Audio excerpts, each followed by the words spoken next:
way down to sunny and warm South Africa, where a few of my friends are starting their afternoon drive, and I believe Mr. Scotty Dyson is already on drive and is ready to say good afternoon.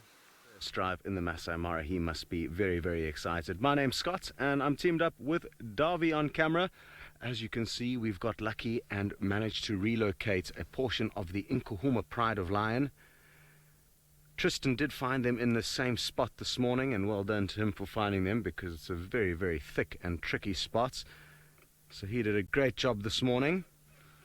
And it's not the entire pride. We've noticed that over at least the last week or so that we've been seeing them quite a bit again, is that there's 3 lioness that are spending time away from the rest of the pride, and here it's built up of 2 adults, 6 sub-adults, and 1 tiny youngster. So 9 lions in total, all snoozing here. And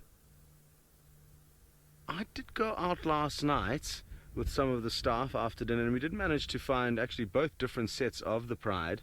They were quite far from one another, but interestingly this portion definitely looked a bit hungrier than they do now, so I'm guessing they may have had a small snack during the night. I wonder what they would have caught, but their bellies do seem like they've at least got something in it. Late last night they were looking very, very hungry when we found them at the Buffelshoek Waterhole. There's a good example over there. And most of the individuals that we've been looking at now are the youngsters, the sub-adults, of which there are 6 of them. I think it's just 1 boy and 5 girls. And for me, it's just so incredible to see how much bigger this pride is compared to when I last left here. It's definitely going to be a force to be reckoned with once all these 5 young ladies come of age and also start having their own cubs. So exciting prospects for the future. And very soon we could have a mega pride waltzing around Djuma. Mary, you wondering or not the lions down here in Djuma may be slightly darker than the ones up in the Mara? I don't think so, but what you may find is that the kind of all the different colors and contrasts and textures of the Mara creates a kind of different canvas on which we see the lions, and that may make them look a little bit more pale than the ones here, but I certainly haven't noticed the ones here being any darker. But I mean, you have a finer attention to detail than I do, and maybe that's just the problem. Maybe I just haven't been paying enough attention. But I haven't really noticed major differences in color in general between lions. Let's take a look. That little cupboard right at the back there, Darby's actually not easy to see from where we are, but some of Mom's milk. And I really hope that this cub's health takes a turn for the better. It has condition, and it's got a little bit of a cough at the moment, or at least the last few days that we've been seeing it.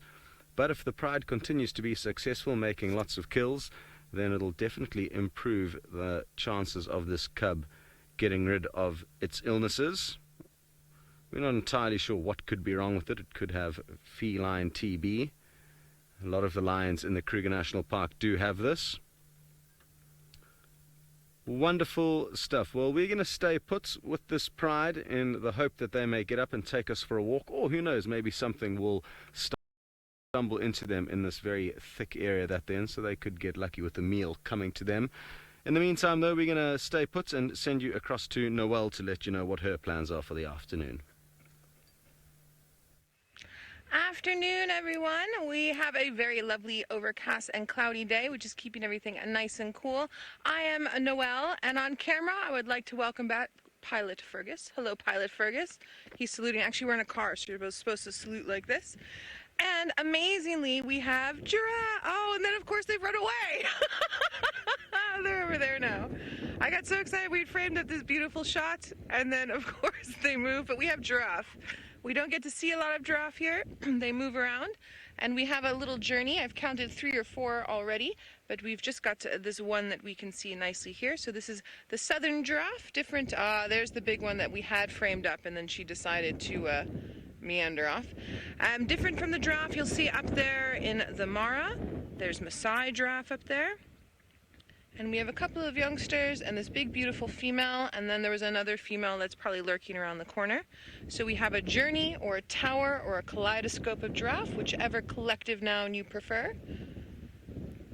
Now, something I love about giraffe very much is their long, long, long eyelashes, and also their long tongues, which you just saw her poking hers out there. Their tongue is probably over 20 centimeters was one I heard, and then up to 40 centimeters is another one that I've read. And it's a sort of bluish black color. I've always been told it's so that it doesn't get sunburned. And then those long eyelashes are to help keep things away from their eyes when they're busy feeding. I think I maybe just want to pull up a little bit so we can watch our journey progress on. And we're also going to be able to see these beautiful storm clouds that we have forming in the back. So someone's getting rain. It's not us, but I do hope that it will be us at some point today. I believe there's rain forecasted for the whole week, and I'm hoping we get 300 mils. That will be my hope.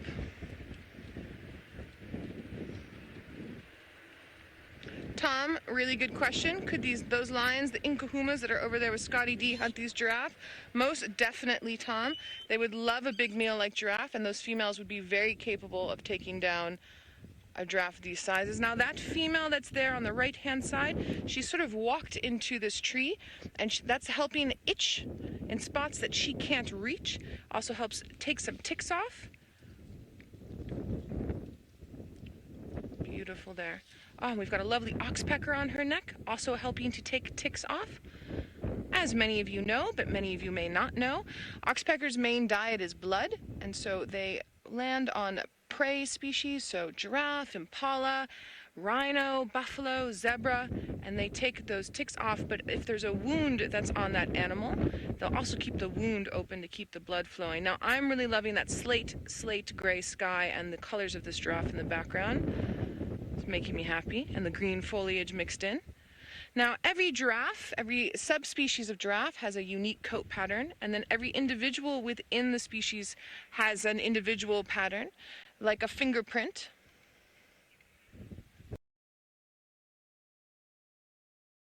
So the females and the young will live in a herd, and then the males will sometimes be in little bachelor groups, little loose associative herds, and sometimes on their own. Very similar to many other herd species. So for elephants, for instance, you'll get females all together, and then the adult males will sometimes be on their own, and then sometimes in little groups.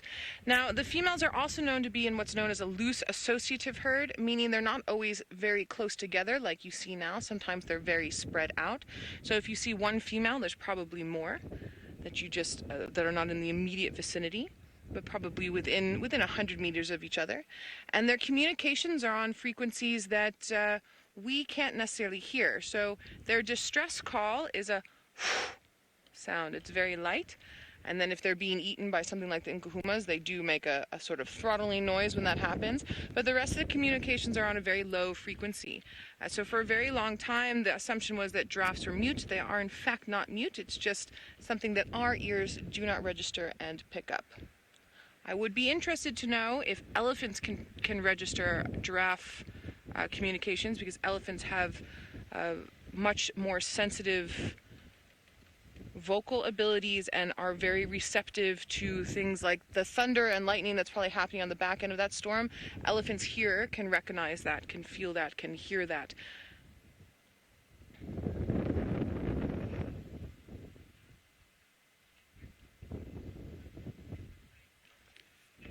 A very good question. While we're looking at that beautiful landscape, I'm going to see if in my book I have any examples to show you. But basically, the Maasai giraffe, the pattern looks like a Canadian maple leaf, like on the Canadian flag. And for ours, we have more of this block. Look, there's other species that you'll find up in that area. You get reticulated giraffe, but the main giraffe species is Maasai giraffe. And okay, I can show you a thorny croft, which they've actually regulated as not a subspecies anymore. They've recently done a lot of DNA testing that's changed how many subspecies are around and how many species are around. But here's our southern giraffe. Okay. Now notice that the pattern comes most of the way down the legs, and that it's these sort of blocks, but they're blotchy blocks. It's not like a reticulated giraffe that are very, very square, sort of abstract blocks, as you will. And then the thorny croft over here, the pattern stops this way, they're shorter, and the pattern is even more mixed media inside of there. And then if you can, Ferg, I don't know if you can zoom in on this little one that's at the tip of my fingertip there. Oh, sorry, sorry for my hat. That's almost like the maple leaf you'd see on Maasai giraffe. So when I started guiding, they said that there was one species of giraffe and 9 subspecies. Now they're saying that there's 3 species of giraffe and 6 subspecies. And then they're still doing a little bit of more research on that. Now I'm not going to head up. I'm actually going to stay here on Juma, but I'm going to send you all up back to the Maasai Mara to Steve. And Steve-O, I hope you're having an amazing time up there in Kenya. We miss you. Give Ralph a hug for me, and Taylor and Jamie and everybody, and say hi to Megs and Faith and everybody that's up that side. And then I hope you have something interesting to show everybody whilst you're up there. Thanks, Noel. I miss you guys too. And when I got here, I gave everybody a hug anyway. So I think there's already a close-knit sort of team going. But when I get back, I'll be sure to give them all a hug again. And what we do have here, what is a trip to the Mara River, folks, without spotting a hippopotamus? We have a pod of them here in the river. And we just missed the one doing its ablutions as it was defecating. It is just off to the right there by the rocks. It might pop up again, but it's a very important ecological sort of thing in the rivers here. There he goes. There's the ears at the back there. There's the hippo, because they feed on grass. They take that grass material and they bring most of it back down to the river, and a lot of it gets defecated in the river. And now what that does is it produces, it's grass, so it's very similar, digested to that of the rhino, as well as the elephant, apart from the fact the elephant has bark and twigs and stuff in it. But that grass material, which is semi-digested, it's fermenting, gets deposited into the little dam here, or the river, should I say, and that is a huge, huge proponent of the diet for the fish. So lots of,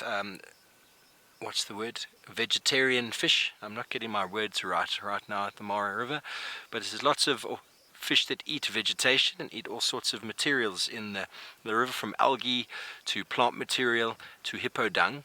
And so then that provides food for your herons, for the fish eagles, for the crocodile, and mainly what most of the food crocodiles feed on here is in fact fish. We don't have zebra and wildebeest crossing by the thousand every day.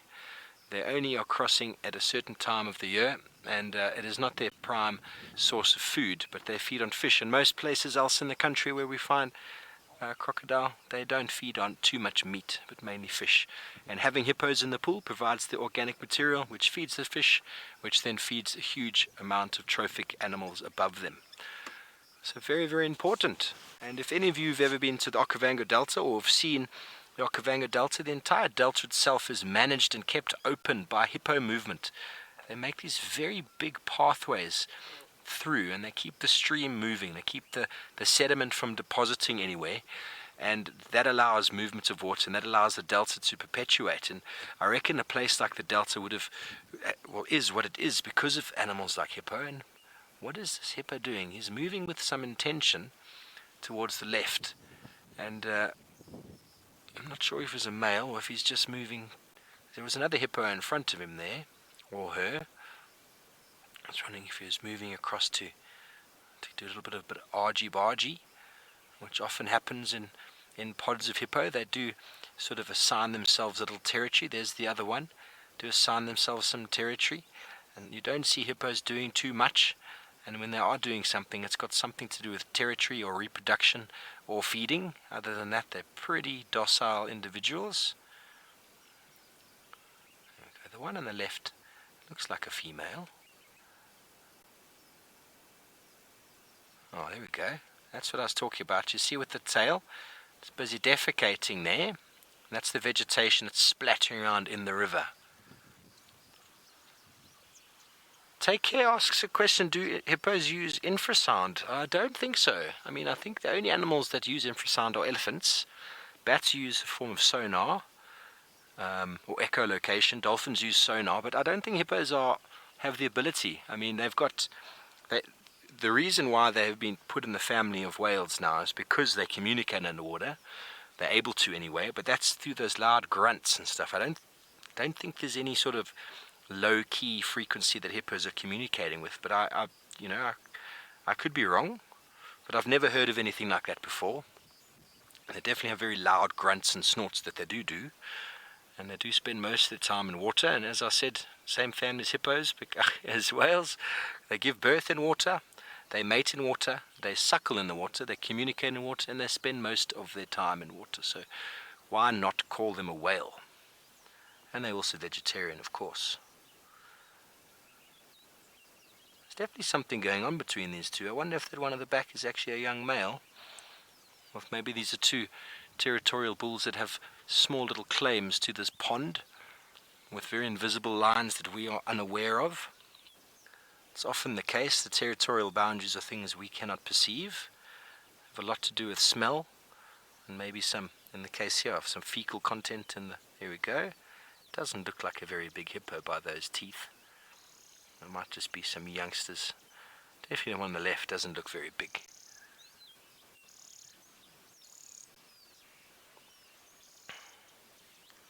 Okay, so we're here with this dangerous animal that is responsible for many human deaths in the world, and we're going to be going down to South Africa to a good friend of mine who has got another very dangerous animal. Not that dangerous, but rather dangerous. So, sounds like you're having a good time at the Mara River with Steve and the hippos.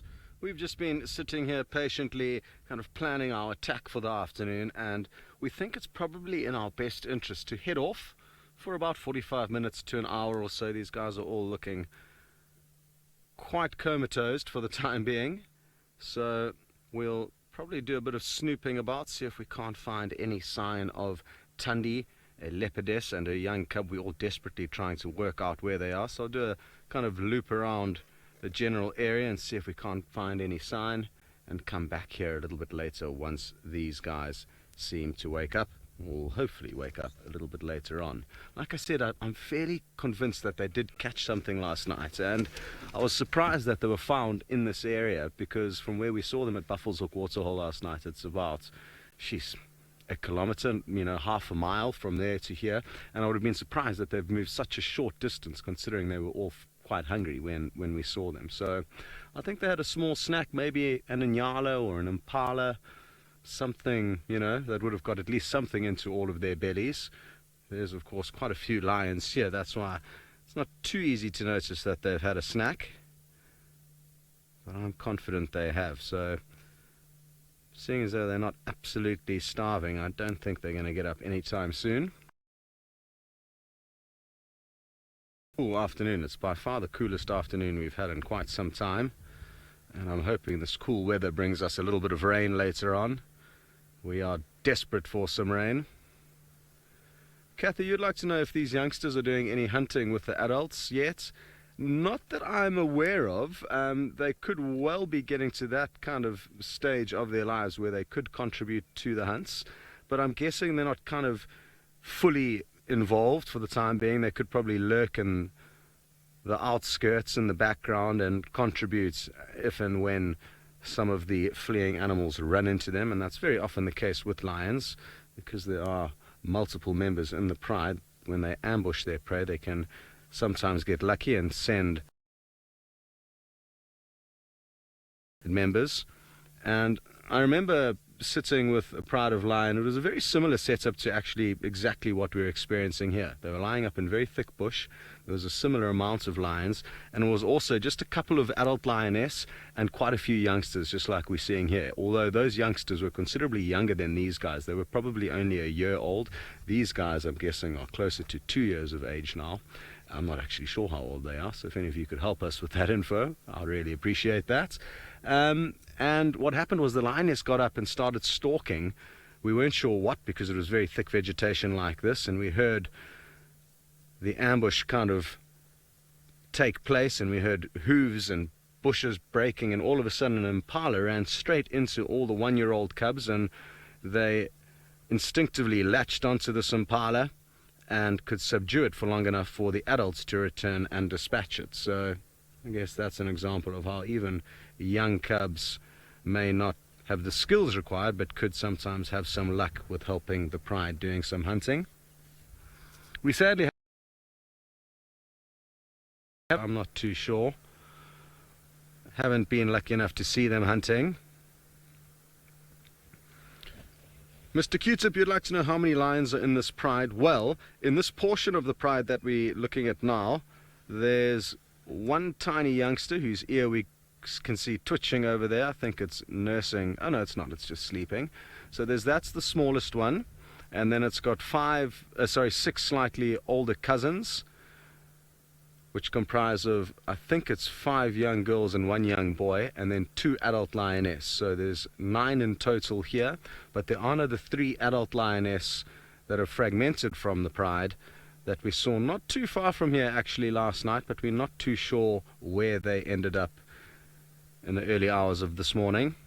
So in total there are 12 lions in the Inkuhuma pride, but only of which 4 are adults. Sorry, 5 are adults. My abacus is a bit rusty, clearly.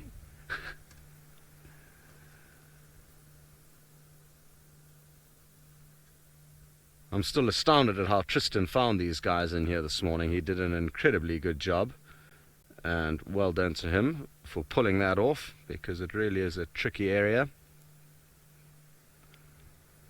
Wonderful stuff. Well, it's not just lions down here in the Sabi Sands of South Africa. It sounds like Jamie has got lucky up in the Mara. Lions in the Sabi Sands, lions in the Mara. And what else are Sundays for but for relaxing, lying back, and catnapping? And in this particular case, catnapping on a very freshly dug pile of dirt. That is not why I am late this afternoon. I am late this afternoon because I had many problems. And that is not a personal confession. I literally had many problems to do with vehicles and broadcasting. But we're back up, we're out and about, and we are with the Oloololo Pride. All 14 of them that I've been able to count now, but that doesn't mean that they're not all present and accounted for. Just a quick introduction for those of you that have perhaps just discovered this live stream. My name is Jamie, and this afternoon Manu is on camera with me for the first time in ages, Manu. It has been a while. Now don't forget, because this is a live safari, hashtag Safari Live is how you can get hold of us to ask your burning questions on lions and other creatures of the African wilderness and other aspects of the African wilderness. Now, I'm waiting patiently because every time that I have come to this spot, the Oloololos have just been lying, doing nothing. But then every time that Wolf has come to this spot, he has had them climbing trees and doing acrobatics and hula hooping and balancing balls on their noses. I'm hoping that as it gets a little bit cooler, that's what they have in store for us this afternoon. And just in case you're wondering about the freshly dug dirt, let me just mention it now. This is what's known as a borrow pit. So you'll see that there's lots and lots of places where the earth has clearly been excavated. Lions don't have a feel necessarily for posing or picking the most picturesque place to be. They go where it's comfortable, and this is very comfortable for them. But it has been artificially dug. It is what's known as a borrow pit for the roads. So for the repair and maintenance of the roads, dirt gets dug up. And that's where the Oloololos have decided to settle. And you can imagine the dirt's still nice and damp. So on a hot Sunday afternoon when the sun is blazing down, actually probably really comfortable for them. It's all soft, it's not compact on other places like it is in other places. And it's a really good snuggle position. It's all loose and comfy and nice and cool. And you will notice at some point or another that there are other vehicles in the sighting. The Oloololos are an extremely popular lion pride. They have been so reliable over the last few days. This morning, when we caught up with them on the sunrise safari, briefly, they were being chased by the resident herd of what we term Dugger boys, old buffalo bulls, and one random buffalo cow, actually. and they were chasing the lions round. Now there was no real threat to the lions. The cubs are now all large enough to be able to escape and fend for themselves and have a little bit of common sense. So they immediately sort of snuck away and went to lie in the shade, just far enough that the buffalo couldn't do anything about it, just to taunt them and keep them on edge a little bit.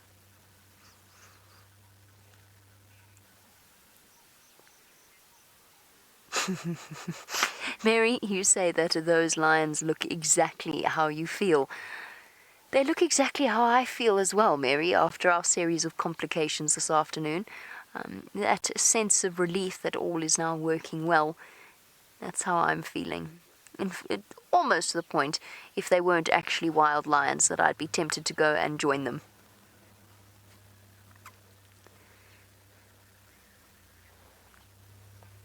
And lovely to hear Scarlett's name again. Now, Scarlett's wondering about a question that we answered recently, actually, and something that we've discussed, and it might be worthwhile getting the other guides' opinions as well. Now, Scarlett's wondering what the largest lion pride is that we've ever seen. Now, I've never seen the famous super pride that lived around the Lubombo Mountains in the Kruger Park. Apparently at one point they were over 40 members strong, but very seldom seen all together. The largest pride that I've seen has been over 20. I never managed to successfully do a head count, but around about 20-25 lions. Possibly there have been times in my life where I've seen even more lions, but I can't think of any at the time. I mean, 17 lions is quite a large pride. It's a relatively large pride. 13 of them are cubs, so there's no guarantees until they reach their first year, at which point their chances of survival increase dramatically. And these cubs still have a long way to go. They're definitely out of the most risky time of their lives, though. They're no longer small and delicate and hiding away all the time, and their mothers don't have to leave them hidden in potentially dangerous places. They don't look as though they're feeling under threat at all. They couldn't look more comfortable if they tried. Now, I have to tell you that this morning, Steve was in his absolute element when it came to the birds that we were seeing on his first drive out in the Mara. It sounds like he is continuing his birding streak.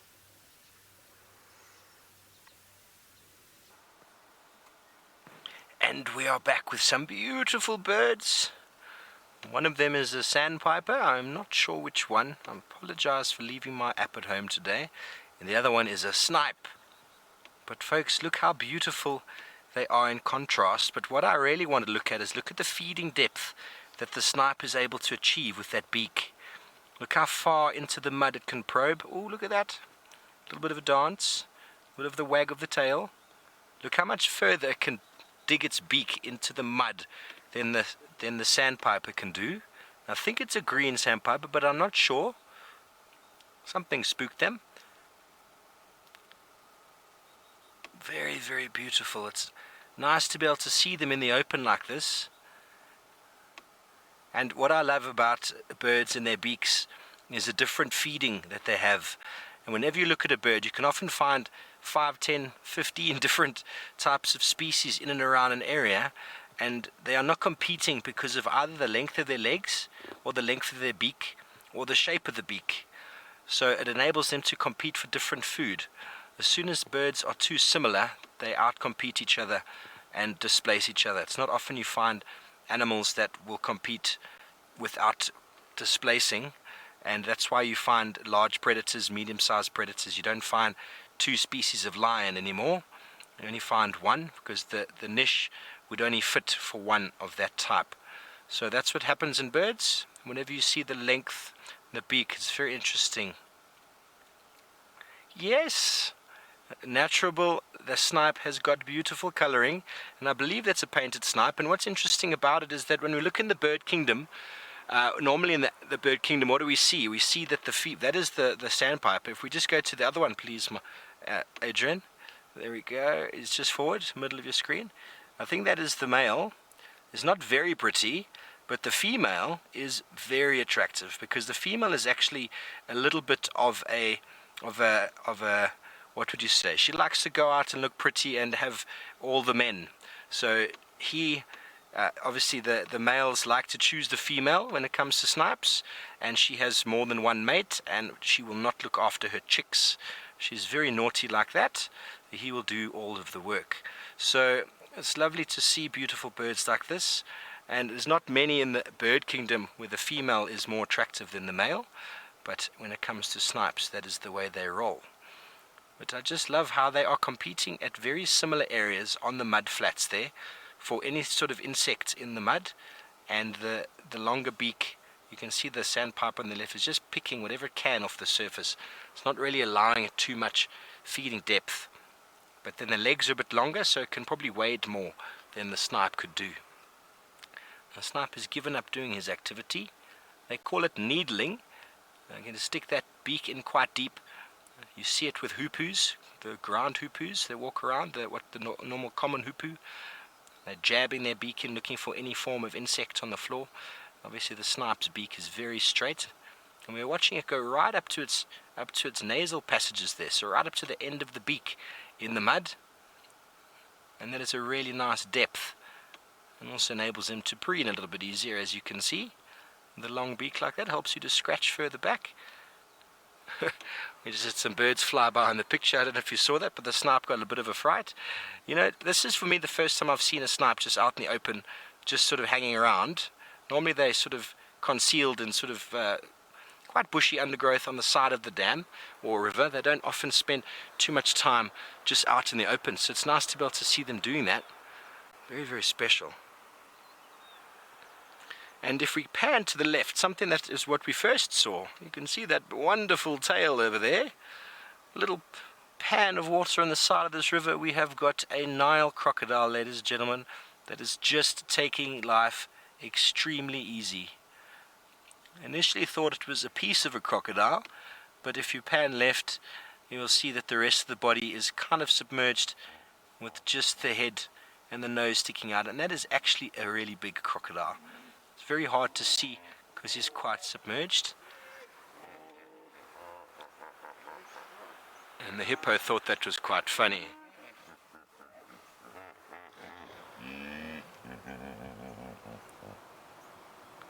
Yes, so I don't think that's infrasound at all. That's just very loud and interesting behavior. I don't know what they're saying. I'd love to know what they're saying. There's only so many notes that they use, but there must be some form of language in the hippo there that tells all sorts of things, like, oh, look at these tourists watching us again. Don't they know the migration is only in 4 or so months? I'd love to know what hippos think when they're watching us. You can see a little pod of hippos, little family unit. The water's a lot deeper here. We're just at the base of some rapids, and it seems like there's a little bit more water accumulated here, so a little bit more sort of suitable habitat or territory for a bull. And so, yes, Bianca, hippos do make very cool sounds, and I wish I knew what they were saying, but it is quite funny. It is quite interesting. But so what I was saying is that the hippos this is what would be a small demarcated territory of 1, maybe 2 bulls, and having the water is the territory, the water is the resource. The females need to submerge themselves, and if a male can get a really nice pool, a perennial pool that is wet all year round and can keep quite a number of females, that is prime location. Other areas that might dry up aren't ideal, and your weaker bulls would look after those areas, and then they don't obviously attract as many females. The females want access to food, and on our way down to this crossing there was huge amounts of hippo paths going in and out, because they travel quite large distances every night to feed, all depending on how much food there is, but they've been known to do round trips of 60 kilometers, so that's just under 30 miles in the search of food in one evening, before coming back to these shallows to keep themselves nice and cool from the hot sun. And having these territories and these puddles is very, very important for the hippo's survival. Wonderful crocodile there, a lot smaller than the other one.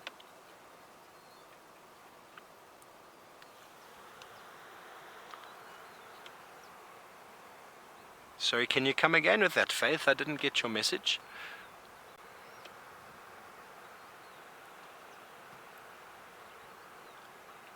Okay, copied. So beautiful crocodile, but we are going to be leaving this area shortly and navigating further down the stream. And while we do so, we're going to be going all the way back to South Africa to my good friend Noelle and see what she has for you. Everyone, all right, we're over here in the big, beautiful open areas that are just on the southern side of Chitwa Lodge, and we have some impala males that are busy fighting. I just want to come around the corner a little bit so we can get as unobstructed a view as possible so that we can watch that. Ah, here we go. How's that, Ferg? Is that okay? Two very good sized males, two decent sized males. I don't think that they're fighting to the death at the moment. I think it's more of testosterone filled and lots of ladies around. Here they come again. One of the reasons why I say I don't think it's to the death is because one keeps running away. Now, I do just, it's hard because we've got this tree that's in the way, so I kind of want to move forward, but I don't because I don't want to miss any of the action. Now, if this was rutting season, you would be seeing a much heavier a thwack. You would hear it a little bit more with their horns, and you would also see them really, really, really going at it because, there we go. Oh, let's see if we can hear.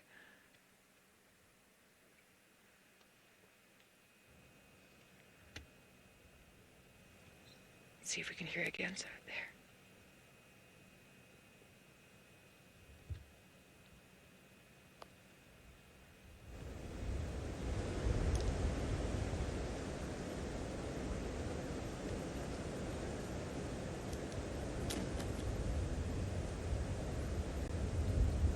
I'm hoping you all can hear this. It's like if you take two sticks and like hit them together. So elephant tusks hitting each other sound like two big broomsticks hitting each other, and then what this sounds like is two thin sticks that are very rigid, and when you smack them together, that's what it sounds like. Very cool. So if this was rutting season, they would be trying to kill each other to a point, but they also for dominance over these females. Right now, they're just exercising and getting themselves ready for rutting season that will happen in, what month are we in now? We're almost in Feb, so in the next few months.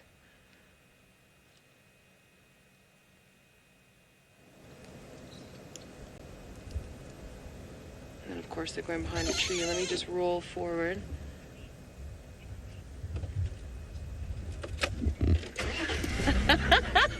Monique, you're saying it seems as if the Royal Rumble's on today. I like that comment. That's a really great comment.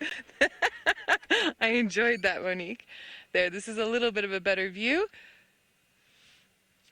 Now, I also just heard now a little bit of thunder rolling in the distance, which is making me happy. However, that being said, I feel like the clouds are not coming towards us. I feel like they're going more towards Kruger and north to Thornybush and Timbavani, but hopefully tomorrow.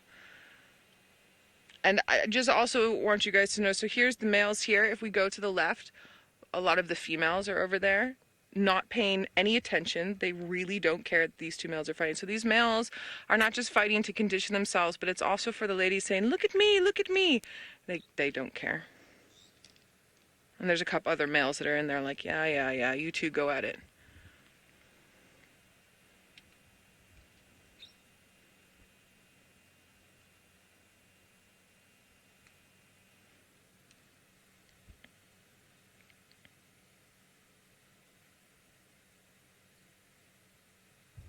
A lot of beautiful wind and a few bird calls that are popping through, but the wind keeps carrying them away. All right, so now impala are herd animals similar to those giraffes that we saw earlier. And you'll get females in herds with lots of females and youngsters, and then you'll get bachelor herds of males. The collective noun for impala is a rank of impala. And then this time of year you get lots of mixed herds, so males mixed in with the females. As we get closer to rutting season, you will start to see the defined bachelor herds and defined breeding herds, and the breeding herds will have one male attached to them, but usually that only lasts for a few minutes during the middle of rutting season because all they do is fight and mate. They don't eat, they don't sleep, they just carry on. We've got a vehicle that will be passing by us shortly, so sorry about the noise.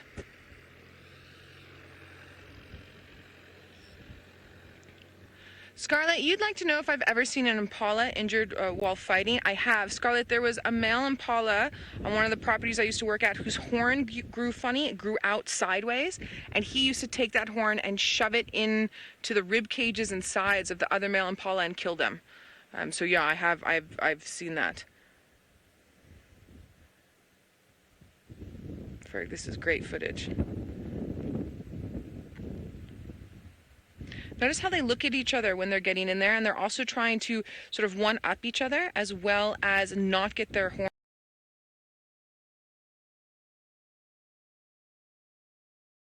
really fight horn on horn, but something like a kudu that's got really, really curly horns does more posturing, so more sort of chest puffing out, look at me, I'm so big, as opposed to actually trying to hit with the horns, because they can get stuck, and if those curly horns get stuck, then they can die like that. I have never found impala horns stuck together, but I have seen males fighting like this, and once they're like that, had leopard come and kill them, and then the one that the leopard killed, the horns got stuck into the other one couldn't get away. She also killed that one as well, amazingly enough.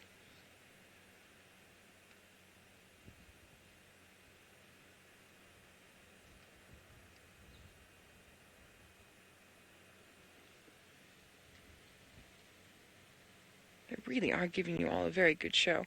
Now these two males are in very good nick. I know we've all been worried about the lack of rain this side, and myself and Scott and Tristan, and I'm sure everyone else as well, has been chatting about it quite a bit. Something that's important to remember about impala is impala are mixed feeders, so they eat leaves and grass, and right now the conditions are really only affecting the grass instead of the trees and the grass, similar to our drought that we had a couple of years ago. Now where we are in Chitwa, they had a lot more rain during that big storm than we did. We just got a little sprinkling. They got some proper rain.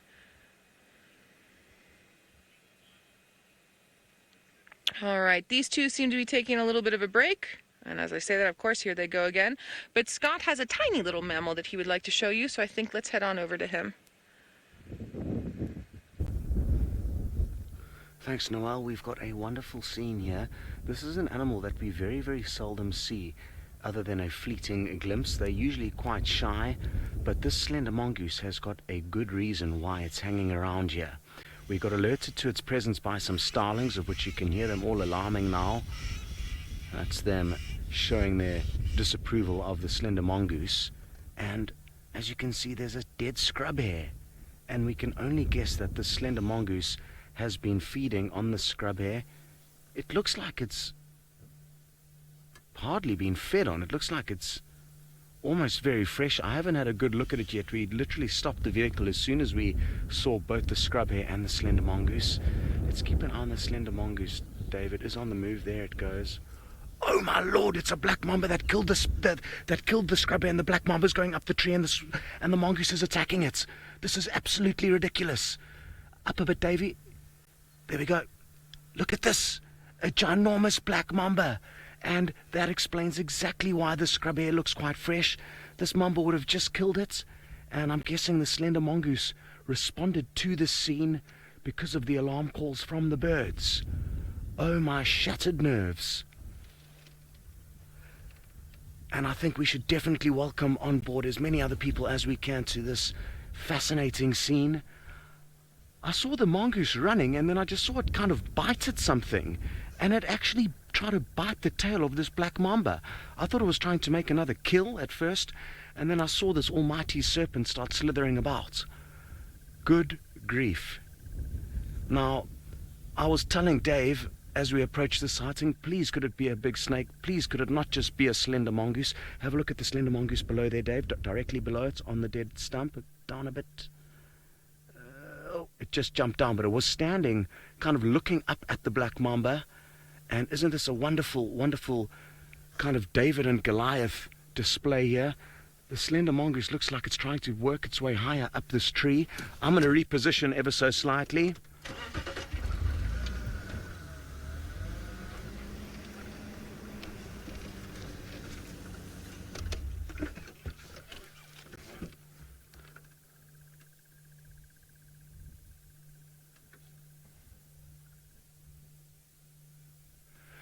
Hello everyone who has just joined us on this unscheduled safari broadcast. As you can see, there is a snake up in that tree, and it is a black mamba, one of the most highly venomous snakes that we see in Africa. My name's Scott, and it's great to have you on board with us. Now let's take a closer look at the snake as I explain to you what exactly is going on here. Now, we were driving along peacefully. It's a cool, cloudy afternoon, and hoping to find something interesting when we heard some birds alarm calling. It was mainly the starlings that clearly were letting us know that they weren't happy about something. So we drove into this area, and it looks like the snake's trying to move. I just want to... It's quite tricky. There's another predator on the scene. Let's show you the slender mongoose quickly, Dave. It's just at kind of 9 o'clock there. And this was the first predator we actually saw, this tiny little slender mongoose. And I thought, oh, well, as per normal, there's no sign of any snakes, but just a slender mongoose. But then we spotted something else, a dead scrub hare. And it looked quite fresh to us, but I wasn't too sure exactly what was going on. It looks like the slender mongoose was wanting to steal it from the snake. Can you actually believe what's happening here? So this tiny little scrub hare would have been caught by the snake, and this mongoose is now trying to steal it. Now, we need to keep a close eye on quite a few moving parts now. I'm trying to work out where the snake has gone. It started slithering down the tree, and with snakes, we've learned that they can disappear so quickly. There's no sign of it in the tree anymore that I can see. And who knows, will this black mamba put up a fight against the slender mongoose, which is definitely far smaller than it? I'm guessing that black mamba was about 3 meters in length. But the mongoose is showing an incredible display of its strength as it drags what will be an absolute bargain of a meal for it. It's going to keep this mongoose fed for days.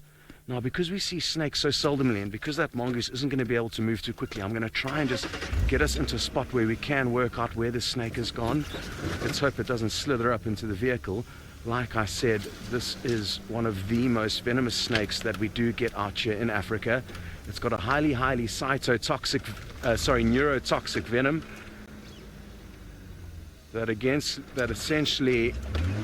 that will essentially just shut down your organs, causing you to die.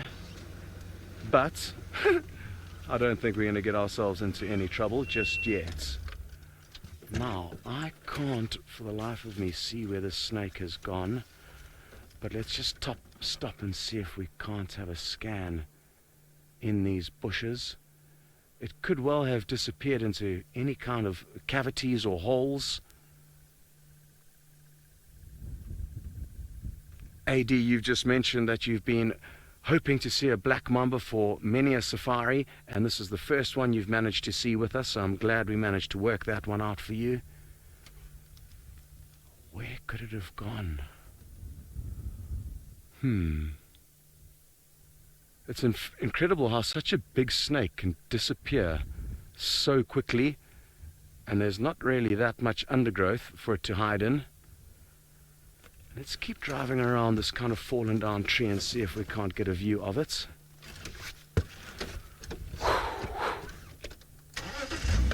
My heart is absolutely racing, as I'm sure a lot of yours are as well. So much excitement out of the blue, and that is the joy of being on a live safari.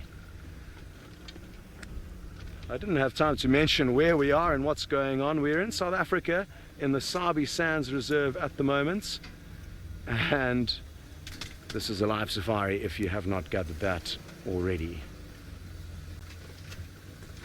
Now, no immediate sign of this slithering serpent, but it could just be kind of curled up in a ball somewhere. I'm hoping we get some more views of it. But this snake is a territorial snake, so it'll know this area well, and I'm guessing it would have worked out and remembered a good place to slither off to, and I'm guessing it's somewhere at the base of this tree. It looks like there could be a few hiding places, a few holes in and around that root system there. Phew. Now, where has the mongoose dragged the scrub hare to? I can see the little mongoose. I think we may have disturbed it ever so slightly, but seeing as though it has just stolen this meal from the snake, I'm not too concerned for the time being, and it will come back immediately to where the scrub hare is. I'm guessing it's somewhere just in front of us over here.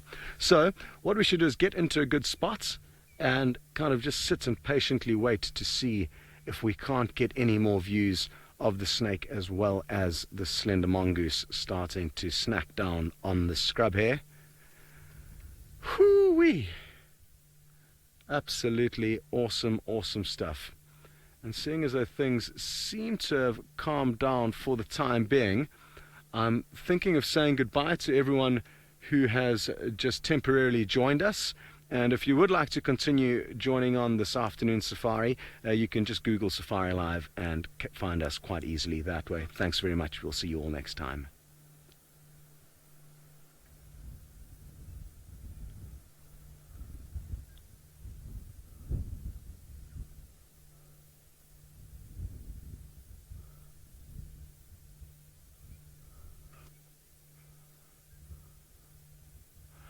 Welcome back, everyone. Whew. That was absolutely crazy, and such a good example of how you just never know what is going to happen out here. I can't believe the snake gave us the slip. I was really hoping we were going to be able to get some more views of it. But I think if we position the vehicle in the right spots and just sit and wait patiently, we could well see the snake coming out to investigate what has happened to its hard-earned meal. I wonder where it went. What I do know is that these creatures can just move so quickly that sometimes they give us the slip with relative ease. But I'm sure a lot of you are ecstatic that we finally got a decent snake sighting in. We see them so seldomly that I'm very, very happy that finally our luck has turned.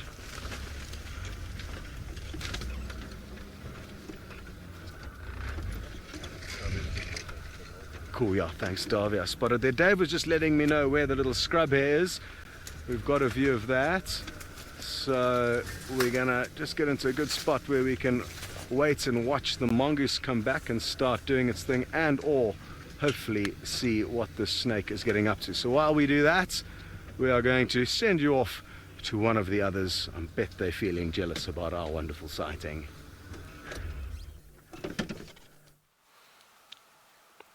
Unbelievable, Scotty. I can't believe you saw what you saw. First of all, seeing a mamba. Second of all, seeing a slender mongoose. And third of all, I'm going to see that footage when I get back, because that's just ridiculous. I don't have as much action as you guys did there, but we are down at one of the major crossings, I would ascertain, on the Mara River by the fact that the slopes here are very, very gentle. And there are 1, 2, 3, 4, 5, 6, 7... about 9 or 10 of the biggest crocodiles you'll ever come across just sitting there on the bank.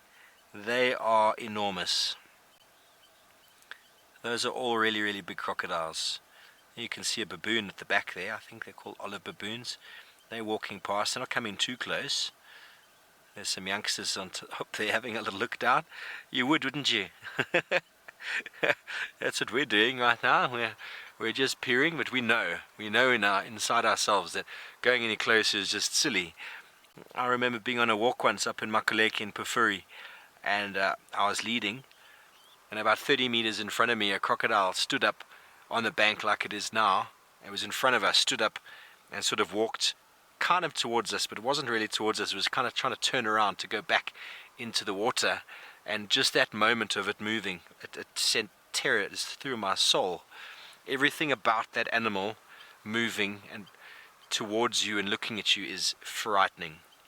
I don't think we need to be taught that. I think we know that instinctively. Our body just knows. I mean, look at that. That is prime evil. They have been around for so long that any ancestor of ours knows very well what the crocodile is capable of. Beautiful. Really, really big ones, these. I mean, the biggest recorded crocodile was 5.5 meters. So what's that? That's work that out. Trying to work that out. I apologize. It's very long. 5.5 meters in feet is times 3, I think. Yeah. 15, 16 feet. Make it 18 feet.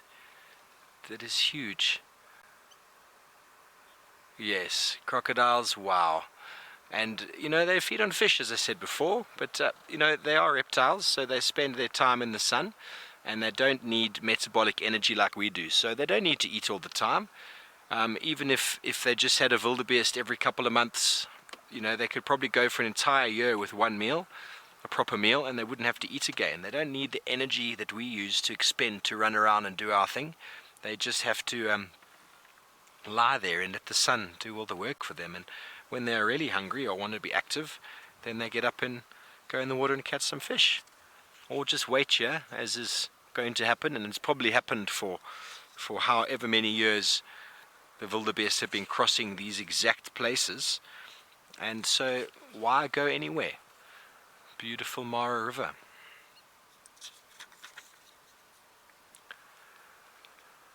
Scarlett asks, why do they have their mouths open? And they're cooling down. They are reptiles, so they rely on the ambient temperatures to heat them up, and when they get a little bit hot, then just like the birds do, they open their mouth and let the wind push over their mouth, and then it cools them down. It doesn't require any effort for them to open their mouth. It actually requires muscle to close the mouth. So having the mouth open like that is actually the relaxed sort of stage.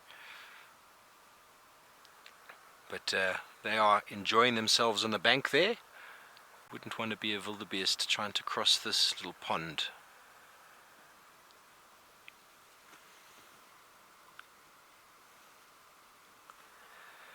Katie asks a question, is it true crocodiles have two aortas? I don't know. I honestly actually don't know that question. I don't know the answer to that question. There's a lot about the internal organs of a crocodile I don't know about, but I'll definitely look that up. Well, I'm not sure. You would have to have two hearts to have two aortas, wouldn't you? Yes, no, Katie, I'm sorry, I'm not sure. Yeah, so I reckon 5.5 meters, it's close to about 18 feet. 18 feet and 1,000 kilograms, so that is close to 2,000 pounds. Can you imagine trying to swim in the river here with these extremely large animals that don't need to eat but will? They're prehistoric. I remember my tracker telling me the only animal he's afraid of is a crocodile, because they've got no instinct. There's no rationale with them. Most trackers are afraid of honey badgers, as I've said, but they are afraid of crocodiles. But we're going to move on from probably our last view of the Mara River this afternoon, and we're going to go over to Jamie, who I believe is with the Oloololos. The Oloololos are starting to lift their heads up. They are showing signs that they are going to get up and perhaps start moving about, maybe even have a drink from this rather, I guess I'd call it, fetid puddle that's in front of them. It doesn't look particularly appetizing to drink from, but lions won't be too fussy about where they drink. Obviously, like all animals, they would prefer fresh water, but elephants, of course, are the ones who are famous for really enjoying and actually actively searching for fresh water over stagnant water. But in this case, I don't think it will stop them. Oh, there we go, another one's rolled over, sitting up, blinking in the harsh sunset. That's very peculiar. Back. How very odd. Thank you, Manu. Apparently my voice disappeared briefly. Apologies for that, but we're back again. No idea how that happened.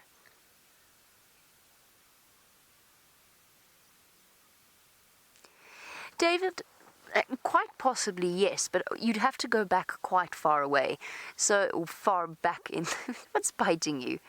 Far back down the line. So David's question is, are the Oloololos related to the sausages? There is often a possibility with lion prides that at some point way back in history they might actually have been related to each other, and that they sort of came about through a split in a larger pride. And it's impossible for us to know that for certain. Yes, the sausages are the immediate neighbors to the Oloololos, but territories for lion prides do shift around a little bit. The females are sort of the generational guardians of an area. So a pride might shift around a little bit, you know, a couple of miles here, a couple of miles there, down the generations. They might be under pressure from other males, but a lot of the time they'll actually stay in quite a similar area for a few generations at least, which means that there is a possibility. What has got you? What? What is biting you? Did you sit in an ant's nest by any chance, little man? Oh, oh, it's just, oh, something's biting it and I just can't get comfortable. It's really quite, oh, it's just too frustrating for words. Now it's brought it over to the other cub, the older cub. It's obviously some sort of fly or potentially biting fly, or perhaps a stinging insect of some description. Oh, now look what you've done. Oh, no, there's more. Looks like flies to me.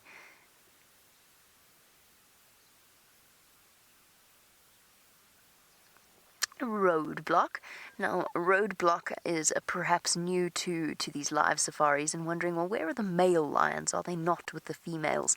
The truth is that male lions are not part of a pride, and it's something that I think is a very, very powerful misconception, that males must be part of a lion pride and that they're always with the females. Think of it this way. A male lion, or a group of male lions, known as a coalition, they have a big territory. And that territory can encompass the territories of several different groups of females. Now, those males have an important job to do. They have to patrol that territory, they have to keep other males out, and while they may be the fathers of these cubs, they have to make sure that they are protected from strange males entering their territory. That means they're often off on their own. Often they split up, even if they do belong to a coalition. They'll wander about, they'll mark their territory, and then they'll come and visit the females, and they'll often visit the females when there's food involved. Male lions are more than capable of hunting their own dinner, or breakfast, or lunch, or whatever it happens to be, whatever time of the day, but they are not adverse to allowing the females to do the work for them, and then going and joining in, often taking what's known as the lion's share of the meal. They will also help with the hunt, if they come upon the females while they're hunting. So they'll go to mate, to eat, occasionally just for the company, but they're not always with the females. Often they're with different prides.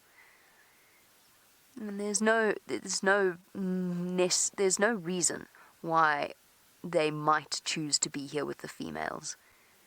There's plenty of other things for them to be doing. And actually, you'll probably find that they prefer to be away while these...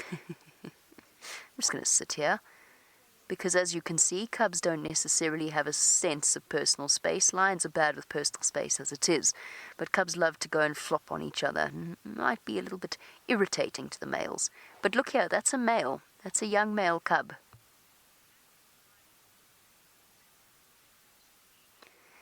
Now, please forgive if I've got the name wrong. I think Faith said Erin, but it might have been... was that Perrin. Okay, I wasn't sure. Perrin. Now, Perrin is 10 years old, and it's lovely to hear that you are watching the live safari, Perrin. Now, here we go. We've got the subject of the question from Perrin. Can lions swim? Perrin, yes, they can. Most of the mammal species out here can swim. Some better than others, obviously, and some like it more than others. Elephants love swimming, for example. And that's partly because I don't think they don't have to really worry about things like crocodiles. They're too big to be threatened by them. So lions do swim. They can swim. They often swim across that Mara River. Steve was at the Mara River earlier. He was showing you the various animals around there. The lions often swim across the Mara River if they need to. They don't like doing it, though. There's no real indication that lions particularly like it, and that's probably actually mainly because they're scared of being eaten by a crocodile. And crocodiles don't distinguish between a lion or an antelope or a zebra, whatever else they would be looking for to make their next meal. Lovely to hear from you, Perrin. I'm excited to hear what question you come up with next. Come on, lions. There's a tree right there. I've been told so many things about your fantastic tree climbing ability. You know you want to. It's right there.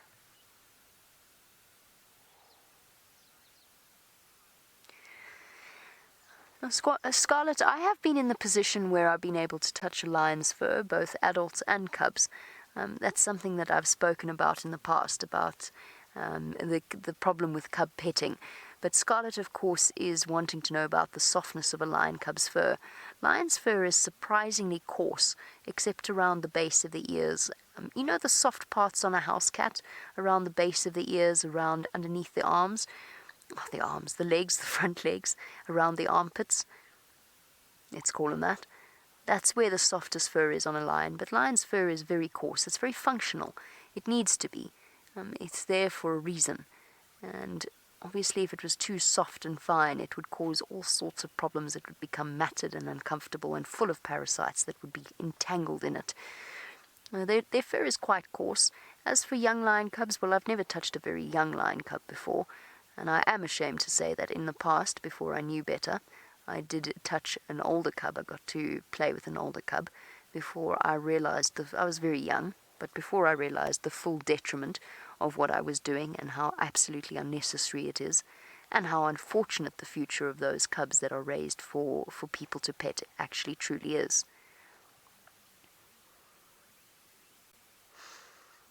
I can tell you that it's not as soft as a kitten's fur. We're going to sit patiently with our lions and see if they decide to get up to some tree climbing exploits. But while they sleep, let's jump back on board and join Noelle in the back of, I think she's on Wendy. So we had set up this really nice view of a vulture, and then all of a sudden we could hear kudu barking. So we've just come into the block a little bit, and we found our kudu, but they're relaxed now. So the wind is coming strongly and then circling around, so I'm wondering if they're smelling something that they just can't quite see. So I think, we'll stick with our kudu for a little while. We're not far from the last area where we were seeing Tundi, and we haven't seen her in a couple of days, and it's very good weather for leopards to, one, be hunting out and about, and two, just moving because it's much cooler than it has been. Now this kudu has a really interesting mark on her back there. Her stripes are very different. Look, all striping patterns are unique, but that's a little abnormal sort of loop it's made there. Very cool. And of course, a resident oxpecker to help the kudu with any possible sightings of predators, as well as to pick around the bum area, as you can see, and take off ticks and parasites. Now, something that those oxpeckers will do other than consuming the ticks and the blood, as we talked about earlier. There, you can hear it a little. Maybe. Sorry, the wind's just picked up. They were alarm calling just a little bit there, but if there is something like, say, us on foot or a predator of some kind walking around, those oxpeckers will fly up an alarm call, and it warns the kudu or impala or rhino or buffalo that they happen, or giraffe that they happen to be on, that something's amiss. It's also a sound that we as walking guides need to really keep track of, because if you don't, you could possibly end up in a scenario that you don't want to be in. You always listen out for oxpeckers. Red and yellow-billed, we get both in the area. Now, kudus are meant for camouflage, so that striping, even just the odd pattern we saw before, but the striping pattern on the side is it's called a disruptive marking. It's to break up the body shape of the animal. So when they get nervous with something, they'll sort of freeze behind a bush, and that's supposed to help. And then also when they run off, they've got this white under the tail that they'll lift the tail up and run and jump. And it's supposed to be one of two things. One, it's supposed to be a follow me signal for other kudu. And then two, the thought behind that is that they'll run and the predator will focus on that, and then turn around a corner and then drop their tail, and then the predator doesn't have anything to focus on. Now, Eloise, I believe you are asking, do we have different rain season patterns like the Mara? Like the Mara's got big rains and little rains here in Juma, or do we just have one rainy season? I think that's the question I heard, if I heard it properly. Now, we have one rainy season where Ferg... Oh, sorry, I believe Scott's Mamba's doing something interesting. Let's go to him and we'll finish this later. Yes, the Mamba has come back out. We can just see it slithering very slowly through the grass there, and it is approaching the slender mongoose with its scrub hair kill. earlier on it held its head up about 30 centimeters off the ground, peering towards the scrub hare kill. Let's just show everyone the scrub hare kill quickly.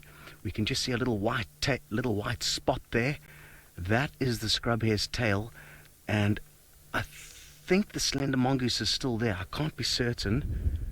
The snake's above it. The snake's there. The snake's there fighting with the mongoose.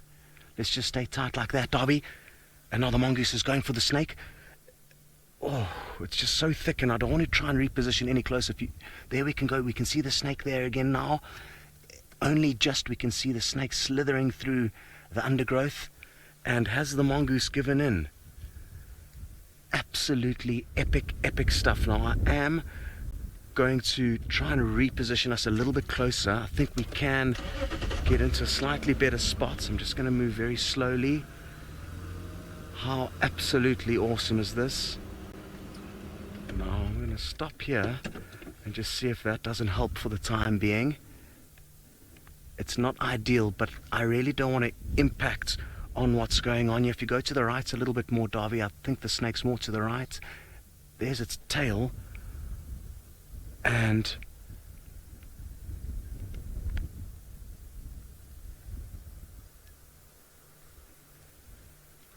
welcome back to everyone who has just joined us on this unscheduled broadcast. We've got a fascinating scene unfolding in front of us. There is a black mamba. You can see there its tail is slithering through the undergrowth. It's a highly venomous snake, probably the most venomous in Africa, and it's had one of its kills stolen by a much smaller predator, a slender mongoose. And it seems to be, there's the kill there, it's a scrub hare that it managed to catch and kill, and it seems to be trying to reclaim this from the mongoose. The mongoose is still here somewhere. It's just so thick, and we really don't want to impact on what's going on here. But I am going to try and squeeze us a few meters further forward.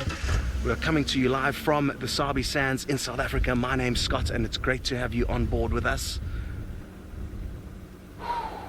Absolutely incredible stuff. We spend hours and hours out in this wilderness daily, but seldom do we get to see fascinating scenes like this. I'm just going to stop here and see if we can't snipe a little gap through there.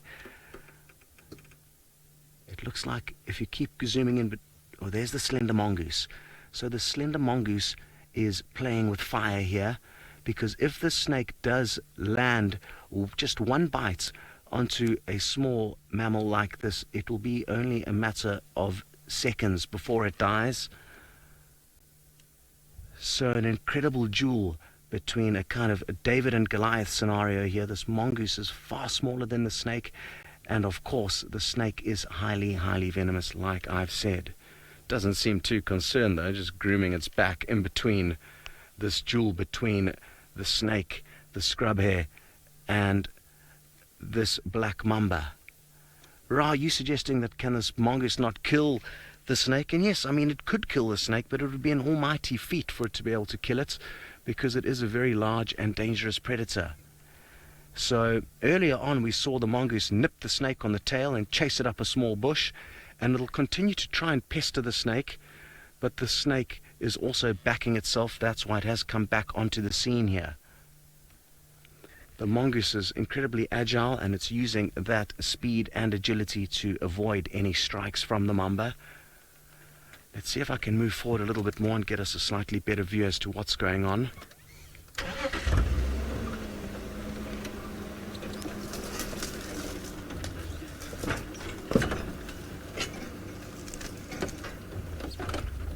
Okay, the mamba's got its head up having a look at us now. And it's called a black mamba not because of the coloration of its skin. As you can see, it's quite a grayish color, but more importantly because it's got a pitch strikes. It is pitch black. There you can see it now biting onto the scrub hare, and you may see a little bit of kind of meat and blood there. That's from where the slender mongoose had started to feed on the scrub hare. Absolutely incredible views of this highly successful and venomous snake. Now, what is interesting is that the scrub hare is large. So for this snake to swallow the scrub hare, oh, I think it just got a bite from the scrub hare. Did you see how its body's moving like that? I think as it starts swallowing the hair, and it needs to swallow it head first. It's got it by the head there. The mongoose sneaks in and gives it a bite. How absolutely awesome is this, everyone? And the fact that we are coming to you live makes it that much sweeter. Please send through your thoughts and your comments. I would love to hear how you guys are feeling. I'm feeling absolutely ecstatic, because to see something like this is incredibly, incredibly fortunate. Fiona, you would like to know if there are any animals that are possibly immune to animals like mainly the honey badger, which is renowned for being incredibly hardy and tenacious. And I have seen a documentary where a puff adder, also a highly venomous snake, attacked a badger as the honey badger was trying to attack it, and it did manage to bite it, and the honey badger just curled up and went to sleep for a few hours, woke up, shook its head as if it had a small hangover, and then continued to eat the puff adder that it had killed. So possibly honey badgers. Other than that, though, not too many animals, including a mammal our size, an adult human being, will be in deep trouble if they are bitten by this snake. It does attack your nervous system and neurotoxic venom, and slowly all your organs will shut down. Chris, you've mentioned that this is unbelievable, and I'm very happy to have you on board with us. I'm just going to try and creep forward a meter, not even, just to try and get a better view of the snake's head as it continues to try and swallow the hair.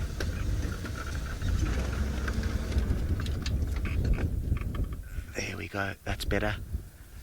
And like I've said, it's got its work cut out for it, because it is an absolutely large prey, or much larger than I would have thought possible for the snake to swallow. But they can unhinge their top and bottom jaw and allow their very stretchy skin to accommodate very often large prey. And unlike a lot of other predators, snakes, I guess, and crocodiles don't have the joy of being able to rip off portions of their kill, but in fact have to swallow their prey whole. Not so much crocodiles. Crocodiles can do the spinning roll, where they will break off pieces, but they can't really chew off bits. They need to stretch them out. There's no further sign of this slender mongoose, which is interesting. It may have had a small snack and thought, well, that's enough, I don't want to risk any more. Mamba? Ha! Well, Katie, you've got a very interesting theory. You're wondering if this black mamba is not waiting for, if the slender mongoose is not waiting for the black mamba to finish the scrub hare and then consume them both. To be honest, I don't think that the slender mongoose sees a black mamba as its prey. I think it was just in the area when this mamba made the kill and opportunistically tried to steal it from it. Theft in nature is quite common, interestingly enough, and a lot of the predators will compete with one another and steal kills. Look at how it's stretching now. Absolutely awesome stuff. Madeleine, you are 100% correct. This is a once-in-a-lifetime sighting, and yes, the snake will certainly swallow it whole. It's its only option, really. If it gets halfway and gets stuck, it'll have to regurgitate the initial parts that it has swallowed, because they only have one option. It is all or nothing. It doesn't have the necessary teeth to chew off a chunk of this scrub hair.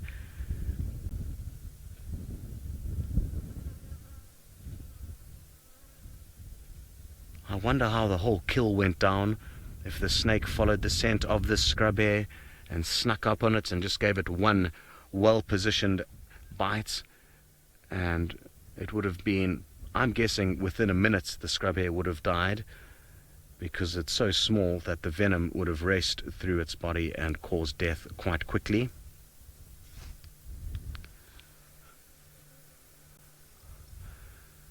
I'm going to try and sneak forward a little bit more. Sarah, you'd like to know how long can a black mamba get? And 3 meters is really big for one, but possibly slightly bigger than that. Not much though. How's that looking there, Dave?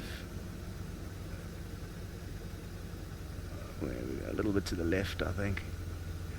Yeah, and up a bit. Yeah, that looks like it'll be okay. There we go. So it looks like it's battling to get over the skull, but it's about to. And Kylie, you'd like to know, how can the snake breathe whilst it's got its mouth full of scrub hair? And you'll notice there's one tiny nostril that we can see there, and it will be breathing through those nostrils. Look, all the ticks are fleeing. Those tiny little insects you can see on the scrub hair are small parasites, I'm fairly certain called ticks, and they've obviously realized that their host has died and are now thinking about another plan. No, has this snake decided that the kill is too large? I think it has. It's off it goes, Davy. It's slithering away there. Well done. So, too big for the snake.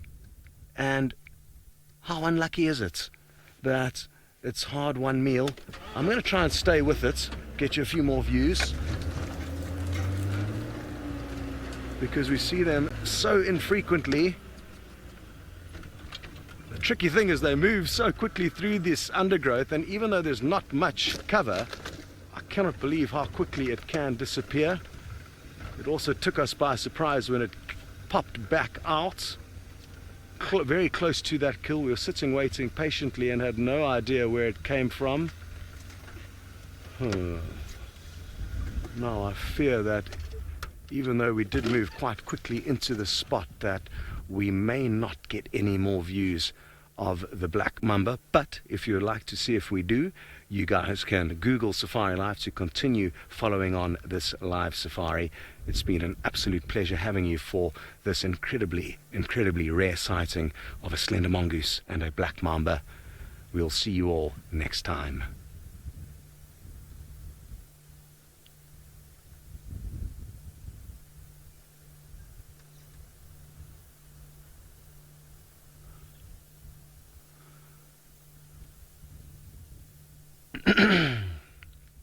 Welcome back, everybody.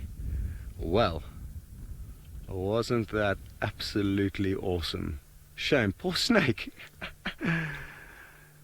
The scrub hair that it decided to kill was a little bit too big, it appears, and you could see it was really just having trouble getting that skull into its mouth. But I'm very happy that we got to share that fascinating scene with all of you guys. Apparently Ralph has now got a trick or two up his sleeve. Why don't you go and see what he has in store for you?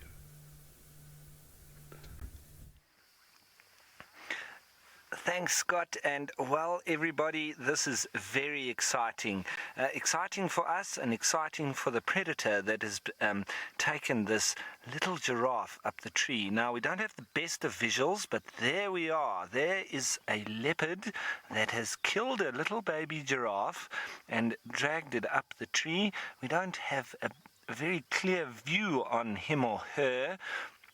Taylor seems to think that it might be the shepherd's tree male, but not sure. It's just because she's seen him do this before. So maybe a little specialist in baby giraffe. Well, he's obviously better than those female lions that we've been watching disappointedly missing the warthogs. Well, this guy is obviously, or her, has obviously been very successful in the hunt. And yeah, shame. There we can see the leopard, but in the background, through the trees, I don't know if we'll be able to see it, but mommy giraffe is still hanging around. So it's quite sad for her. She's there behind the trees there somewhere. We did have a view on her a minute ago. She was walking around there. I think she's just behind the trees there somewhere. Shame. But she's obviously pining for her little youngster. But very nice for the leopard, because now he's got a little cachet of food for the next few days, unless there's a wily old lion that could get up the tree there. Now, Kat, you're saying that this is amazing. There's a little bit of movement up in the tree there. I wonder if the leopard's making to move, or if he's just getting a little bit more comfortable. there it looks like its head, yes, and it's panting. We can see its nose just through the brush. Now, cat, yes, what an apt name, because this is such a beautiful cat here, and this is in the Mara Triangle. So this is my third leopard. Oh, and we've got a beautiful face shot there, just through the brush.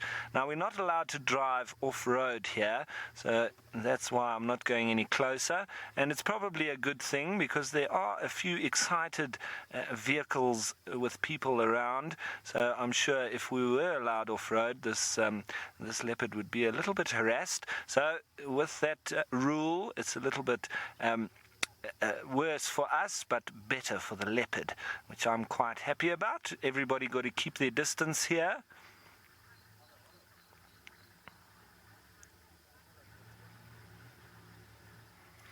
Now, Pisces, Bobby, you're saying that this must be heartbreaking for Mommy Giraffe. Absolutely. I mean, all that energy and everything put into having this little baby. But it does happen quite a lot to a little baby giraffe, especially in their first year, because they're quite silly, really, in their curiosity.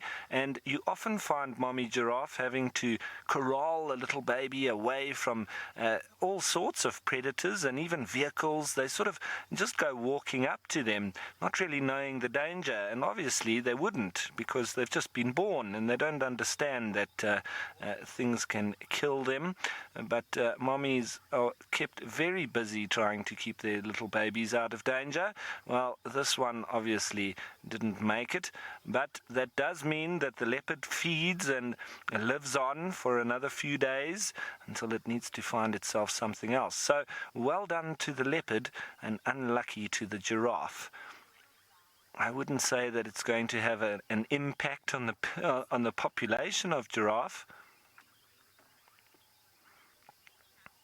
Now, Cat, you're asking, is a baby giraffe a big prey for a leopard? Cat, absolutely. It is a very big prey for a leopard. It's a massive prey for a leopard. So it's very important to remember that we don't often get to see this. It's a wonderful encounter. And as we just zoom out there, that was a wonderful fleeting little experience that we've had. Unfortunately, it is our time to go and head up the escarpment, and we're not having the best visuals, but what a wonderful end to the drive, I would say. That was absolutely fantastic, and I think I'm going to be coming back here tomorrow morning first thing to see if we can catch up and see if this leopard is still here. Maybe there'll be a lion that's gone up the tree and pulled it out. Who knows? But yeah, we're going to have to start up and start making our way up the escarpment. So, wow, that was a last-minute leopard for me.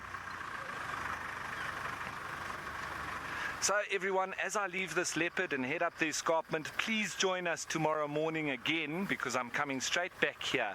But as I go on my way, I'm going to head you on back down to South Africa and the beautiful Noel. Hi everyone, I've got a treat for you. I have a bird of prey that I cannot ID. So there's no feathers all the way down the legs. The legs are yellow. It has a yellow sear, that part across the top, with a black tip, and very distinctive eye markings underneath and around to the side of the gape. There it calls there. And when it opens its wings and it flies, it's really windy right now, there's very distinctive markings underneath. The closest I've gotten is a juvenile African hawk eagle. Yeah, I think that's what I decided on. I'm going to find it in the book for you. But if we have any serious birders out there that are watching, please, any thoughts you have would be greatly, greatly appreciated.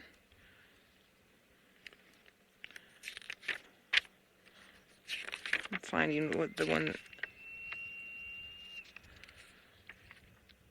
And then I was also possibly thinking, I just want to find these photos for you so you can see why I'm thinking the way that I'm thinking. But this is super exciting. It's also sitting on this tree here with a white-backed vulture. And we've been seeing a lot of vultures, so Ferg and I have been checking out the drainage lines here where Tundi was sort of last seen. So here's the African hawk eagle. This one here. So this is the adult. Yeah. On the left. Okay. Now this is the juvenile here. And then over on the side, there we go. Well, guys, while I'm trying to discuss this bird with you, I'm just going to say goodbye to all of you who have been watching with us on the specialized platforms. And we hope you enjoyed. And don't forget to Google Safari Live so that you can keep following